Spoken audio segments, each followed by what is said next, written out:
You are listening to the Built to Grow podcast, delivering the knowledge in all things fitness business. We help gym owners win. Here are your hosts, Tim Lyons and Randy Engston.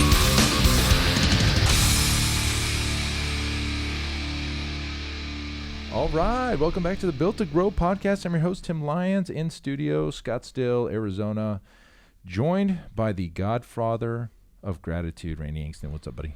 I'm doing great. How are you? Good. Talking about that Christmas party. I know. I'm super stoked. Yeah, well, it's going to be big. And I haven't been to one in years. I've been missing out, man. I'm really looking forward to it. This one is going to be off the crunk. Off the chain. So we got a great episode today, but before we get into that, a couple things to note. If you have not got the book yet, timlyonsbook.com. Free shipping, free plus shipping. Just pay for shipping, and there is an upsell on the back end of that for I think a 10-word email or something for $7. I think so. Yeah. It's been a minute. I haven't gone through the funnel myself in a minute. And we just announced our automation workshop here in Chandler, Arizona, February 6th and 7th. 2 full days of building. If you've ever been to one of our workshops virtually, like the Ultimate Funnel Workshop or the Black Friday Workshop, where several clients made $20,000, $30,000, $40,000, this is the workshop that I think will change your entire business. You need to be at this. There's only 20 spots available. I got to look at the list. We've already, I don't know what we're at. Probably coming up to, we're over a quarter way. Okay. I mean, probably just shy of halfway full. Yep. Going for that. So that's up and running. pfmarketingsolutions.com/automation. Jump on that. You're not going to want to miss this one. Working here in person, getting away from your gym. This is the one thing that I would tell you is it's always done me a great benefit, is to get away, focus on the business, focus on something. By the time you leave, when you leave the workshop, you're going to have a system built and done. Yeah, I completely agree that it's probably the one workshop that we've done and we're gonna do that has the biggest impact on what it's going to do for your business. And we've been doing these in person, kind of custom one-on-one, where gym owners are flying in one at a time. We're not stopping that. This is just more of a group atmosphere. If you're interested in doing more of a personal 2-day, give Randy a call at pfmarketingsolutions.com/call. He'll tell you all the details on that. We're filling up on that too. I have one a week pretty much for the next 4 or 5 weeks now. So. Yeah, that's obviously because of the intensiveness of having a custom build out, 2-day intensive. We are very limited on how many of those we can do a month. Yeah, so get on that list if that's something that interests you. Okay, so here's a topic that comes up quite a bit about, what's the difference between kind of taking care of the clients you have. It's much cheaper to keep clients than it is to always find new ones.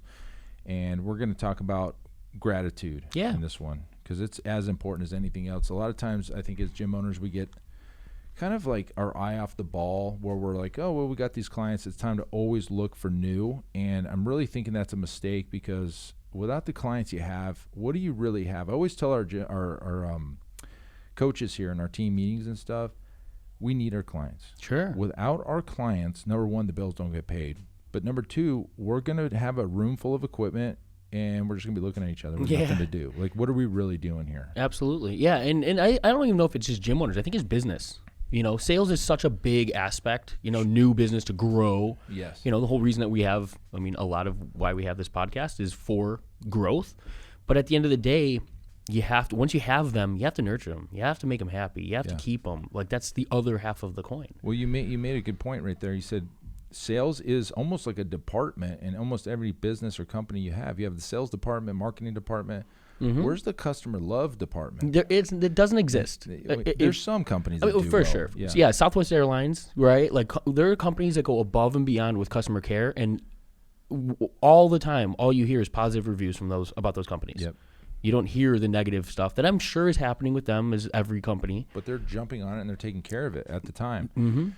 So one of the things that we do, and we try to do this at least once a quarter, is have some type of event, like a happy hour. But our big one is our holiday party. That's actually tomorrow here in the gym. I'm going to kind of break down what we do, because there's a couple of our Iron Circle members that wanted me to break it down for them. So Here's what we do. So for 9 years, we did offsite, right? We didn't have a big gym in the beginning, so it didn't make sense to do it there. But we would always go to a bar, restaurant, and we would kind of play by their rules. They would, give us a little corner and maybe block off half of this area, and we would do it at some pretty cool places. Yeah, the Martini Ranch? No, it wasn't Ranch. It was Dirt Devils.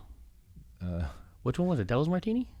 Devil's Martini Devil's was Martini. the first one. Devil's Martini, Blue Martini for 2 years, Tavern Americana, there's living room, and all these places around here. We would have them, and they were great. And then the night ended. It was like, okay, we'll see you. Yeah. Last year was our 10th one. I said, hey, you know what? I need to have a venue because I had to do some big rollouts. We had our rewards program, and I said, what better place and time to do a rollout than at the holiday party, because you're gonna have most of your clients are gonna be there. Mm-hmm.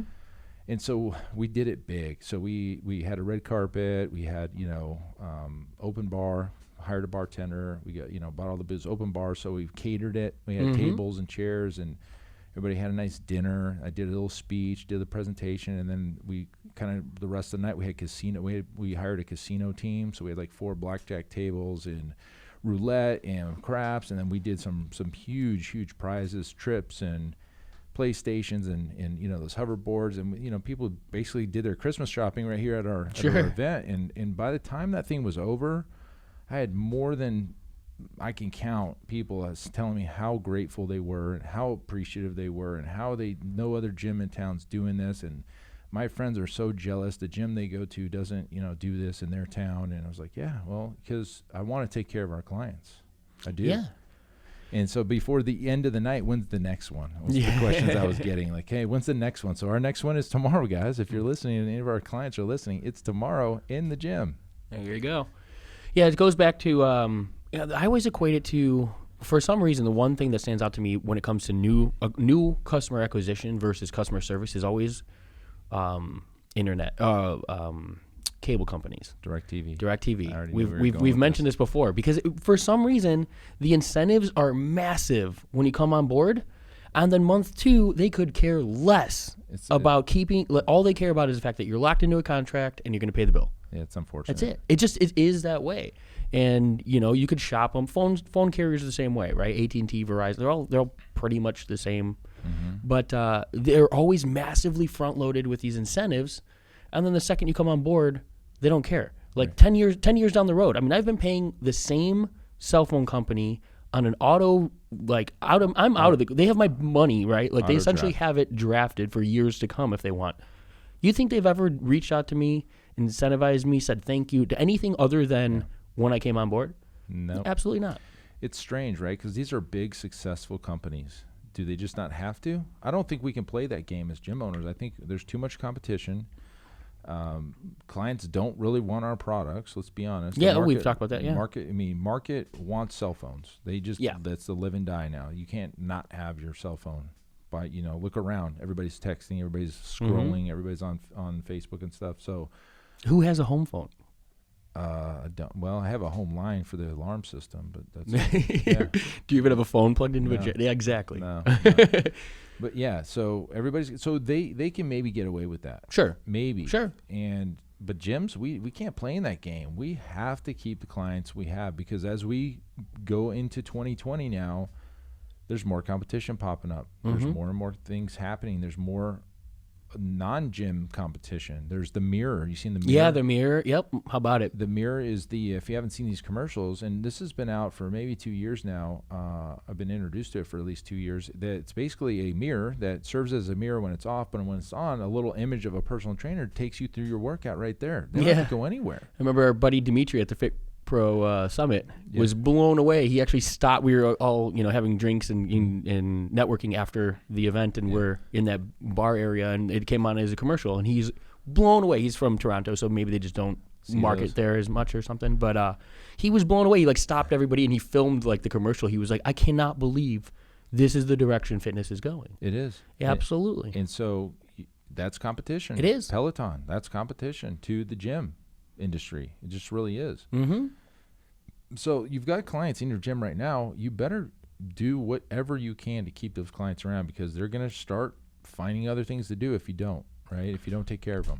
Yeah, that's a good way of putting it. I think that the relationship you have with your clients is going to continually matter more and more and more. Right. As competition increases, it's not just the service that you provide, it's all of it. We talk so heavily about the client experience, and it's the intangible aspects, not just, so-and-so lost 5 pounds this month or things like that. Like, people leave gyms when they're getting results. They do. All the time.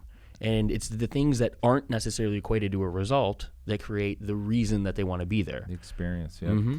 That's our big focus for 2020. Aaron's involved on this customer experience. We've got to do all the things. We can't just sign them up and then throw them into the workouts and never talk to them again. You've got to do all the things. So automated nurture is good. So some of the things we're doing now, when a new client signs up, guess what? Welcome box delivered to their house, beautiful. Branded, shirt, water bottle, the gear. They got a sticker in there. We've got a thank you card in there. Birthday cards. Just to touch on that real quick, because you mentioned automation, and where obviously that's a continual thread through where we are today. Tim and I have a big belief when it comes to automation, and I want to kind of just give you guys a little glimpse into it. It's not always about automating yourselves out of that. It's about automating certain touch points and then having that human element come in, directing your automation to a face-to-face, to the opportunity for a phone call, to the next consultation or check-in or things like that. So don't think that when we say automation, it means your business is on autopilot and nobody is doing any work. It's handling some of the day-to-day tasks and touch points and things like that, systematizing that, but increasing the effectiveness of the face-to-face relationships when that opportunity presents itself. Yeah, I would agree. You've got to get in front of your clients. You have to have those conversations. You have to have those heart-to-hearts, because sometimes people are struggling with other stuff that you don't know about, that they don't talk about, but you can get that stuff out in a consultation, and it goes a long way. Like we had a few of our clients, family members had passed away. It was kind of in a weird kind of wave, like 3 of our clients all happened around the same time, and cards were written, flowers were sent. What other business is doing that? There's none. No, because right? we have that personal connection. Yes, we hear about it. They're expected to come in. We get a call. Hey, I had to fly out. Family member is in trouble. So, next thing you know, when they get home, the flowers are there, the card's there. We're thinking about them, and they all appreciate it. They stopped by. Actually, 2 of them stopped by just to physically. They weren't have a workout. They just wanted to stop by and say thank you. Say thank you. Sure. That's the stuff you've got to do. Well, it's like looking for cues on the relationship as much as you're looking for cues on the results. What is going on in the life of these clients? We know personal training is so personal, right? Even in a small group setting, there's still conversation about the things that are happening in these clients' lives. Trainers always equate that half of their job is almost like a therapist. Yeah. They're engaged with these people, and they're sharing the exciting parts. They're sharing some of the parts that they don't want to have to talk about, or they're unfortunate. Yeah. And when you can step in and you can show somebody that you care, show somebody more than just there to do the job that's punch in, punch out. Yeah, exactly. Go a little bit further to solidify that relationship. Yep. It means the world to people. Yeah, and I would tell you to go read this book, How to Win Friends and Influence People, I think it's called. You've read that? I own it multiple ways. Okay. Yeah. So the big takeaway from that book to me was listen. That's Stephen Covey? Yeah, the big one was they told a great story in there. It was about these 2 people who were on a flight, and they were strangers, and the one guy kind of practiced the techniques in the book of listening and asking questions, and it wasn't about him, it was about the person he was talking to, and the guy didn't get 2 words in and let the other guy talk, and by the time he got off the plane, he said, man, that was the best conversation I've ever had in my life. And the guy didn't even have a conversation. Didn't say one word. He was talking about himself, and I translate that to personal training. It's not about the trainer. Ever, guys, get this out of your head. Like, it's not about what you ate, what you lifted, who you're dating, what car you got, what shoes you're wearing. It's about your clients 100% of the time. If you came back from Thanksgiving, like, hey, how was your Thanksgiving? They ask you that. It was great. I saw family. How was your Thanksgiving? Yeah. You don't want to just not answer the question, but like bring it back to them and make it about them. Active listening. Active listening. And TNC, it'll always stand out to me years ago. Be the Alfred to your client's Batman. Yep. Your clients should be the limelight. Like, that should be the center of your focus. Yep. Regardless of whether it's their movement patterns or what they're going through. Like, be real with them. So one of our coaching clients, Michael Bell, and here in town, actually, we go through their core values and their foundation of what their business stands upon, and they gave me their core values, and so they were great. Well, the best one I saw that Michael did was put your clients on a pedestal. Love it. I was like, that was one of their core values now. So now he didn't have that before, but he felt like that was important enough to put on there. And I said, man, that's probably one of the best core values I've ever heard, ever, from any business. Put your clients on a pedestal. And that just goes, appreciate, champion your clients, make sure that they feel loved, and it's going to go a long way. Yeah, we talk about it all the time with the rewards program and things like that. Recognition means it goes so far. Yep. So far. We've used I used the in a previous podcast I mentioned that employees would rather have a free pizza Friday, be recognized for their accomplishments and given free pizza on a Friday than actually receive a pay raise. Yep. And there's things you can do, right? Bring lunch in for your team too. This goes for your team too. Sure. Yeah, I didn't. We're not even really talking about the team, but the team needs to feel appreciated too. Gifts and things like that, raise it, but just bring, like, every meeting that we have at the gym is we start off with props. Like, hey, Alexa, I really saw you working hard. You stood up there and you were handling a lot of things at the same time, and you still made sure to say thank you to everybody. Props to you, because I know that's hard to do sometimes. That was a prop, right? And hey, thanks Zach for covering my shift. So and so said that they appreciated you filling in and whatever. Props to you. So we appreciate the above and beyond in every Tuesday at noon. I would highly suggest that you put this on the schedule, non-negotiable team meeting every week at the same time, and get all your coaches there and get all your staff in there, because that's the only time where everybody's in the same room for us, and we can disperse the communication at one point, and it keeps everybody on the same page. Yeah, and that goes back to a couple previous episodes, or a couple episodes ago, where we talk about your staffing structure and things like that. That ties hand in hand. That's an intentional gap of lack of training, and intentionally placing all of your trainers in the same place for an opportunity like that. Right. So if you didn't hear that episode and you can't figure out how to get all your trainers there for something like that, give that one a listen. Do you remember which one that was? It's like 3 episodes ago. Okay. We just did. It was how to pay your staff for profitability or something. Yeah, go back to that. The block scheduling, the overlap from the morning and the evening shift, because again, another call was a Voxer message from one of our Iron Circle members, was about how to do the block scheduling and how to do shift work, and how to what that looked like, because every gym's doing something a little different. It's really wild how all the different ways. I've had 2 conversations since then about it. Yeah. Same. I can't think, since I've done it this way, I can't think of another way I'd want to do it.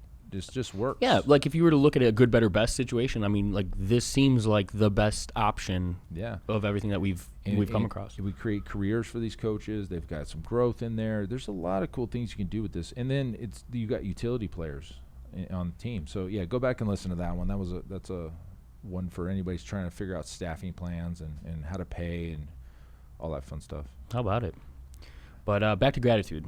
Back to gratitude. Because that's the big one. So, I mean, our coaching clients know how big I am on gratitude. Intentionally positioning it in your day every single day. The final topic I teach in the first week of our coaching program is specifically around gratitude. Nice. It's a whole lesson. Yep.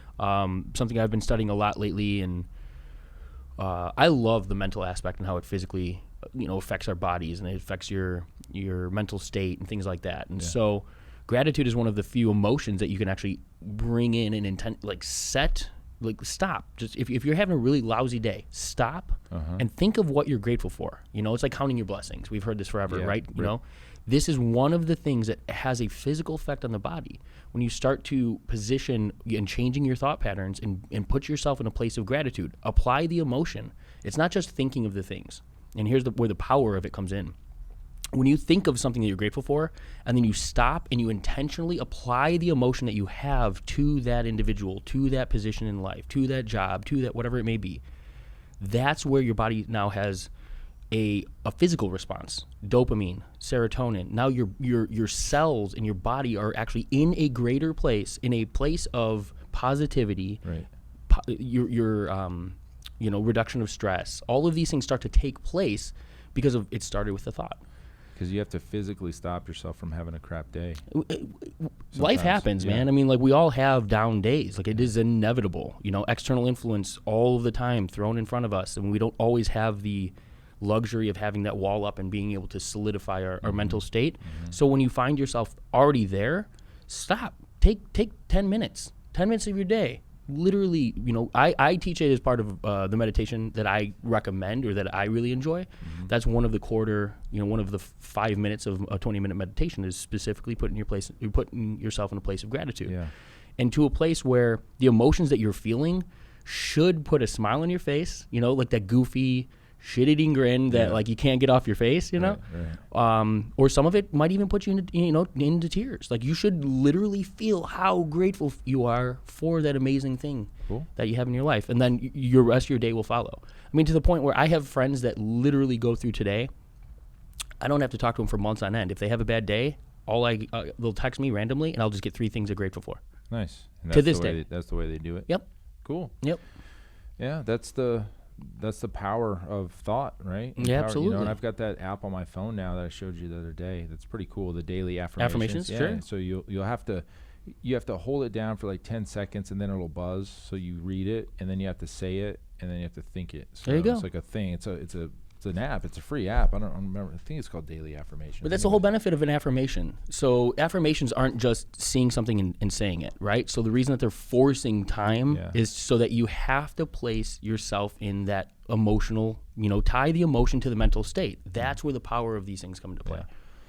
Yeah, and that goes for your clients, right? Just having those conversations for them can change their whole day, right? And just, we had a client, we're working on a side project here for the gym, and I knew one of the clients here, one of the ladies here was a civil engineer in this giant construction company, and I just sat her down and we had a conversation. I was asking her a question and she lit up, man. She was like, yeah, and I know that I changed her day. She was smiling the rest of the day. So just, I don't know. It's these little things, gifts are great. Saying thank you is probably the easiest one anybody can do.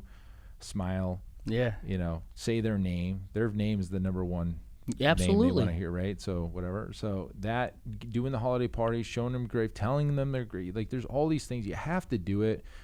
Unfortunately, the fitness industry is in a position where you're almost forced to do this because there's too much competition. People are just going to leave. It's one of those things that's going to continue separating, the good from the great. And if you want to be that solidified, if you want to be the facility where you're not worried about clients leaving all the time, that turn and burn, these are the things that make the difference. These are the things that will change the way your clients feel about your facility. I say it all the time. The culture here is incredible. It is something that I don't see in places people choose to be together. You know what I mean? Like, this is a group of people who are on a schedule at the same time that want to be here, enjoy the people they're surrounded by, enjoy the conversation, and it's because of all of those, extra little stuff, bit. It's not just the fact that the training is phenomenal and they get results. So if you're listening to this, gym owners, I would focus hard and heavy. Start now. It's December. Start hard and heavy for 2020. Make it your core mission to increase the level of customer love, but customer experience. Yeah, think about the relationship you have with your clients. And I'll tell you, nobody else is going to do it. Like, your competitors that are not listening to this podcast, you're going to be able to beat them because people are, right now, funny story, odd story, just happens to be happening right now in this gym. The gym the location we used to be in, when we left and moved into this location, another gym moved in over there. Yes. They just went out of business. Way to use that term, though. What? Gym. Another fitness option moved in there. And we didn't really lose clients to that, but they have a little crew over there. Sure. They have 100 people over there, whatever. They were running the 6-week challenge pretty hard and heavy in their only play, and they're pretty much down. I mean, they moved all the equipment out last week, and we're getting a lot of those clients coming over here, and we appreciate it. We never talk down about them. That there was just another option. So we're starting to get the clients in now, and they're just telling us, wow, this is awesome. This is great. And they've been over there for a year or 2 years or whatever. Mm-hmm. And so it's just, that goes to show you can beat your competition once they come in and finally experience it, if you're focusing on the customer experience. So I would make it number one thing next year for everybody, because you're going to have to play the long game. You have to keep your clients happy and keep them in, because getting new clients every single week, every single month is going to get harder. Yeah, continually. It does every week. Every week, yeah. So take that and run with it. Again, this is another podcast to help you win. Hopefully you do something about this. I mean, we talk about going to seminars and only 2% of the people in the audience, we're telling you exactly what to do. Only 2% of the people in the audience actually do the things that they're being told to do. This is going to be one of those ones you just have to do. Like I'm telling you guys, you have to focus on the customer experience, go above and beyond, have those holiday parties, have the conversations, say thank you, smile, give greeting cards or birthday cards, welcome boxes, flowers if there's somebody who has a tragedy or whatever. Do those things. It will pay dividends, guys. So, all right. There you go. Until next time, guys, keep changing lives, and we'll see you on the next episode. Bye.